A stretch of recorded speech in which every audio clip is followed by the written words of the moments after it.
పాలతో తయారు చేసిన పాలకోవాలు ఇవి. వీటిని పాలకోవాలు అంటారనమాట. చాలా చాలా బాగుంటాయి. అచ్చం పాలతో తయారు చేసిన పాలకోవాలు ఎలా చేసుకోవాలో చూపిస్తాను. ఇప్పుడైతే ముందుగా పాలు తీసుకుంటున్నానండి. ఒక 20 లీటర్ల వరకు పాలైతే కాచుకోవాలన్నమాట. బాగా మరలగా ఆగేలాగా, తెల్లగా ఆగే విధంగా పాలు అనేవి కాచుకోవాలి. పాలు కాచుకునేటప్పుడు ఇలా కలుపుతూనే ఉండాలండి, లేత అడుగంటేసిద్ది. మనం ఇంట్లో 1/2 లీటర్, పావు లీటర్ పాలు అయితే ఏం అంటవులే, కానీ ఇన్ని పాల మీద ఏంటంటే అడుగంటేసిద్ది. ఇవి ఇట్లా కలుపుతూనే ఉండాలండి. పాలైతే తెల్లుతున్నాయి మనకి, ఇంకా దగ్గర దగ్గర ఇప్పుడిప్పుడే కాగిపోయినాయి అనమాట. ఇంక ఇప్పుడైతే తీసేద్దాం వీటిని అయితే. ఇదిగోండి ఒక డబ్బాతోటి పాలు క్యాన్లోకి అయితే తోడేసుకుంటున్నాను. శుభ్రంగా పాలన్నీ మొత్తం ఈ క్యాన్లోకి పోసేసుకొని శుభ్రంగా కళాయి మళ్ళీ శుభ్రం చేసుకోవాలన్నమాట. డైరెక్ట్గా ఇట్లా పాల కళాయి పెట్టకూడదు పొయ్యి మీద. మనం శుభ్రంగా క్లీన్ చేసుకొని కళాయి అంతా కడిగేసుకొని ఇప్పుడు మళ్ళీ ఒక 5 లీటర్లు పాలు తీసుకుంటున్నాను. కాచిన పాలు ఇప్పుడు ఒక 5 లీటర్లు తీసుకొని ఇప్పుడైతే కోవా, ఇందా చూపించిన కోవా బిళ్ళలు కొట్టడానికి పాలైతే ప్రాసెస్ అయితే మొదలు పెట్టానమాట. ఫస్ట్ ఒక 5 లీటర్ పాలు తీసుకొని 1 కేజీ పంచదార వేయాలి. కేజీ పంచదార వేసి అవి బాగా కలిపి కొంచెం చిక్కబడ్డాక మళ్ళీ ఇంకొక 5 లీటర్ల పాలు పోసి మళ్ళీ ఇంకొక 1/2 కిలో పంచదార వేయాలి. మొత్తం 10 లీటర్ల పాలకి కేజీన్నర పంచదార వేస్తే ఇదిగో ఇట్లా చిక్కబడిపోయి ఉడుకుతూ ఉండిద్ది అనమాట. ఇట్లా ఉడికేటప్పుడు మనం ఆపకుండా కలుపుతూనే ఉండాలి, లేదంటే అడుగంటేసిద్ది మనకి. చూస్తున్నారు కదా, బాగా కలపాలన్నమాట. మొత్తం కలుపుకొని దగ్గర పడిపోవాలి, చిక్కబడిపోయి కోవాలా తయారవ్వాలి. దీంట్లో ఇక నిమ్మకాయ అలాంటివి ఏం పిండుకోకూడదండి. డైరెక్ట్ దానంతటా అదే దగ్గర పడిపోవాలన్నమాట. మెత్తగా ఉండిద్ది, గుల్లగుల్లగా ఉండదు ఇది కోవా బిళ్ళలు అనేవి. చూస్తున్నారు కదా, ఇట్లా కలుపుతూనే ఉండాలన్నమాట. కలిపి చూసారా, దగ్గర పడిపోయిందనమాట, చిక్కగా అయిపోయింది. చూసారా, దీంట్లోకి నేను నిమ్మకాయ కానీ అలాంటివి ఏం పిండలేదు. పాలు అనేవి న్యాచురల్గా వాటంతట అవే ఇలా దగ్గర పడిపోవాలన్నమాట. అందుకే కోవా కొట్టుకుంటుంది, గుల్లగుల్లగా లేదు, మెత్తగా ఉంది. ఇంక ఇప్పుడు ఇది ఆల్మోస్ట్ దగ్గరకు వచ్చేసింది. ఇంక ఇప్పుడు ఇదైతే దించేసుకుందాం మనం. దించేసాక 1-2 సార్లు ఇట్లా కలుపుకోవాలి. కలుపుకుంటే దాంట్లో ఉన్న హీట్ అనేది మనకు తగ్గిద్ది అనమాట. పళ్ళెం పెట్టుకున్నా కదా, ఆ పళ్ళెనికి అడుగున ఆయిల్ రాసుకోవాలి. ఆయిల్ రాసుకొని ఆ పళ్ళెంలోకి అది అనేది ట్రాన్స్ఫర్ చేసేసుకోవాలండి. ఇప్పుడు ఈ ఒక వాయ కొట్టాక సేమ్ ఇదే మోడల్లో 3 వాయలు కొట్టాలి. ఇప్పుడు ఈ వాయ అయితే ఎలా కొట్టానో సేమ్ అదే మోడల్లో 3 వాయలు కొట్టాలి. ఇప్పుడు ఇదైతే 2వ వాయ అనమాట. ఆ సేమ్ 10 లీటర్ల పాలు, కేజీన్నర పంచదార. ఇంక దీంట్లో యాలకుల పొడి కూడా ఏమి వేయలేదు. డైరెక్ట్గా ఇంక దించేసుకొని ఇది కూడా 1-2 సార్లు అట్లా కలుపుకొని దీన్ని కూడా పళ్ళెంలో అనేది ట్రాన్స్ఫర్ చేసేసుకోవాలి మనమైతే. చూస్తున్నారు కదా, ఇట్లా పళ్ళెంలో ట్రాన్స్ఫర్ చేసేసుకున్నాక మొత్తం ఇంకొక వాయి ఉందన్నమాట మనం కొట్టుకోవాల్సింది. మొత్తం 3 వాయిలు అని చెప్పా కదా. కోవాలో ఏమి వేయకూడదండి. దీనికి శుభ్రంగా 3 వాయిలు. ఇప్పుడు 2 వాయిలు వేసాం కదా, ఫస్ట్ వేసిన వాయి ఉంది కదా, అది టైట్ అయిపోయింది కదా. ఇప్పుడు వేసిన వాయి లూజ్గా ఉంది కదా, అది మొత్తం కలిపేసుకోవాలి. కలిపేసుకుంటే ఒకే వైట్ కలర్లో ఉండిద్ది. లేకపోతే కొంచెం కలర్ దీనికి కలర్ చేంజ్ అవుతుంది అనమాట. దానికోసం ఇందాక కొట్టిన వాయ, ఇప్పుడు వేసిన వాయ 2 ఒకసారి కలుపుకొని మళ్ళీ పళ్ళెంలో వెడల్పు చేసేసుకోవాలన్నమాట.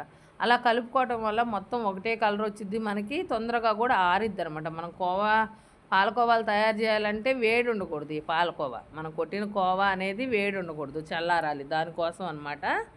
ఇదిగో చూస్తున్నారు కదా, ఇప్పుడైతే ఇది వెడల్పు చేసేసాం కదా. ఇంకొక వాయ సేమ్ ప్రాసెస్, 10 లీటర్ల పాలు, మళ్ళీ కేజీన్నర పంచదార. ఇప్పుడు ఇందాక అదిగో కింద ఉంది ఒక వాయ, ఇందాక పళ్ళెంలో వేసింది 2 వాయలు, మొత్తం కలిపి 3 వాయలు కళాయిలు వేసి కలుపుకోవాలి. మేస్త్రేనండి చేస్తుంది, మా తమ్ముడు అని చెప్పా కదా అతను. నేను ఒక్కదాన్ని చేయలేక మళ్ళీ అతన్ని ఆర్డర్లు వచ్చినప్పుడల్లా తను పిలిపించుకుంటున్నాను. కోవ మొత్తం కళాయిలు వేసుకొని ఒకసారిగా ఇది మొత్తం పలుకు లేకుండా మెత్తగా కలిపేసుకోవాలి. చూస్తున్నారు కదా, ఇట్లా కలిపేసుకోవాలి. ఇలా కలుపుకునేటప్పుడే మనం యాలకుల పొడి అనేది వేసుకోవాలన్నమాట. యాలకుల పొడి వేసేది మిస్ అయిపోయింది వీడియో. మనం స్మెల్ బట్టి ఎంత వేసుకోవాలనేది యాలకుల పొడి మన ఇష్టం. ఇప్పుడు ఇదంతా శుభ్రంగా కళాయిలో మొత్తం ఆ పళ్ళెంలోకి మళ్ళీ అదే పళ్ళెంలోకి వేసేసాము. వేసేసి 1 గంట 2 గంటలు పక్కన పెట్టేయాలండి. కొంచెం వేడి ఏమన్నా ఉంటే పూర్తిగా లాగేసుకొని చల్లగా అయిపోవాలన్నమాట. ఇది సరిపోద్ది కరెక్ట్గా మనకి. ఆ లూజ్ అనేది కరెక్ట్గా మనకు ఆరిపోయేసరికి టైట్ దనం సరిపోద్ది కోవా కొట్టేసుకోవడానికి, కోవా బిళ్ళలు చేయడానికి. చూసారు ఇప్పుడు చూసారండి ఎంత బాగుందో.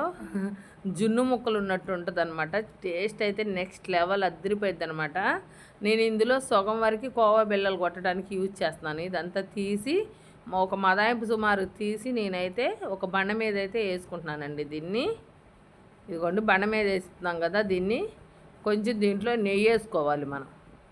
ఆల్రెడీ యాలకుల పొడి వేసాను కదా, కొద్దిగా నెయ్యి వేసుకోవాలి. నెయ్యి కూడా ఎక్కువ పట్టదండి. నెయ్యి వేసుకొని కొద్దిగా ముద్ద అయ్యేంత వరకు మదాయించుకోవాలి మొత్తం ఇది.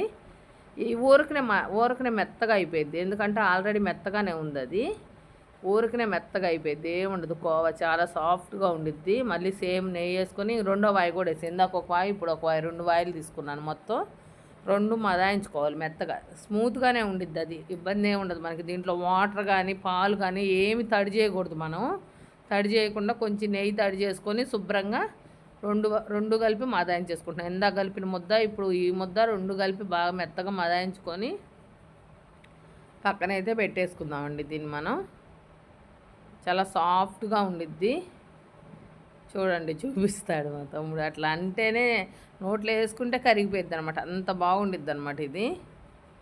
అదిగో చూడండి, ఇట్లా ఒత్తితే చూడండి ఎంత మెత్తగా ఉండిద్దో. అదిగో చూడండి, అట్లా పొట్టుకుంటేనే చాలా సాఫ్ట్గా వచ్చేసిద్ది కోవా అనమాట.